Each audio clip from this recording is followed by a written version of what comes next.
Good afternoon, this is Nicholas from Gandora Gaming, and today we got some brand new zombie and reptile support revealed, which is very, very exciting news. Now, I'm going to go over the reptile card first because the reptile card got revealed yesterday, and I just didn't have enough time to make a video on it.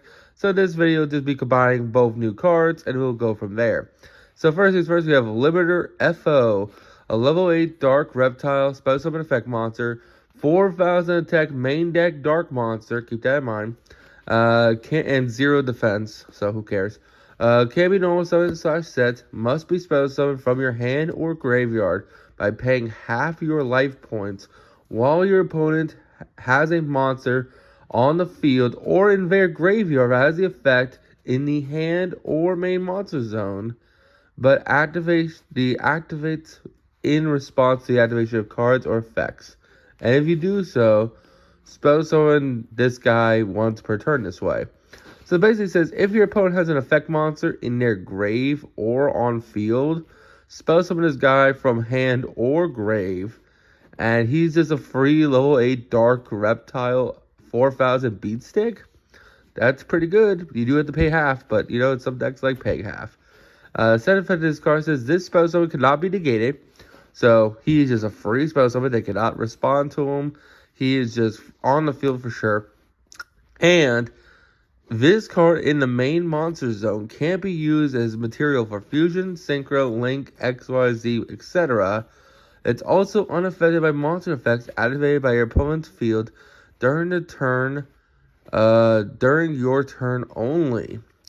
Interesting. So this card basically is a 4,000 beat stick towers on your turn only that can spell summon itself from the graveyard or hand if your opponent controls effect monster or has an effect monster in grave.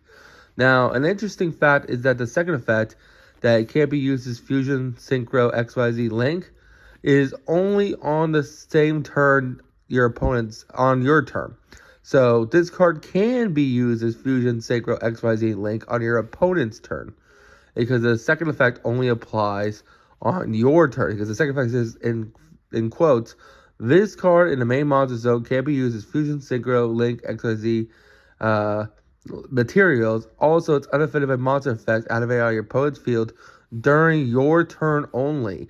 So that means if you have a way to use this card as material on your opponent's turn, you absolutely can. So if you have an IP on field, you can IP this thing away when it's no longer a towers and just a 4,000 8 cost vanilla beat stick, and just make like an SP Little Knight with it. Or if you're playing a rank deck, hey, maybe this is another free rank 8 material that you could somehow use on your opponent's turn. Or if you have like a quick synchro effect, you can use this as a level 8 material, and then bam, you have a quick synchro. Overall, I think this card's pretty cool. It's very interesting. I don't know how much this supports snakes overall. I do think it helps them having a better ability to go second, to go into boards. They can easily dump this card off Snake Rain, and then because you're going second, you basically just spell summon this guy for free, paying half your life points, and he's just a free level 8 dark 4,000 beat stick that basically contests any boss monster on the field. And then you can just go battle phase, beat into whatever you need to beat into, then play into the board that way. And then you just go from there. Overall, I really like this card, and it has huge potential in the meta game when it comes to our lovely, lovely Snake Boys. Now, we do have another card we gotta go over. It's a brand new field spell, Delta of Temptation. Lose yourself in it. It's a pretty cool card. It's a new zombie field spell. Enjoy the lovely beachside property of Zombie World. It says, I guess this is like Zombie World's ocean. Very interesting. The ocean's bloody. You can only use this card's name once per turn. You can only use the second and third effect of this card once a turn.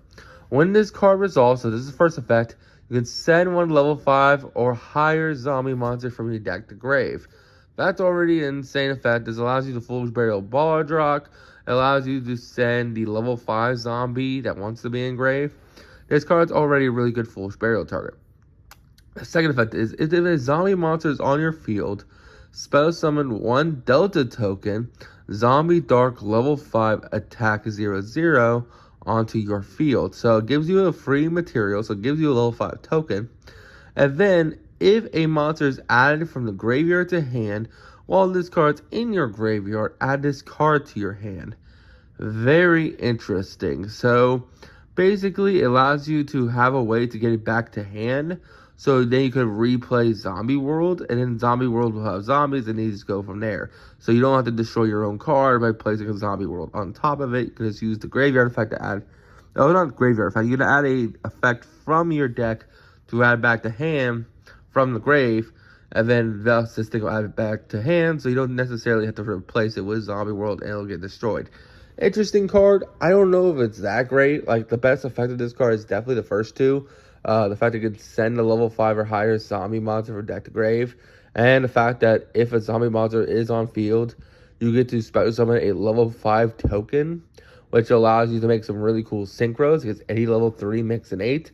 And of course, because it's level 5, any over level 5 makes a 10. So keep that in mind. Overall, really cool cards, really interesting cards, and I'm really excited to see where Konami goes from here. Ultimately, I think these cards are very, very interesting. Will they be meta? Probably not, but they have a potential. They're definitely better than the Hollow and Wing cards. I was supposed to make a video on them. I'll probably make a short on them instead, but those cards were garbage, so I didn't want to dedicate an entire video on really ass cards, even though their artwork is pretty cool and it's the Halloween season, so you're just going to have to bear with me there. Anyway, hope you all enjoy. Don't do anything stupid. See you on the next one, and bye-bye.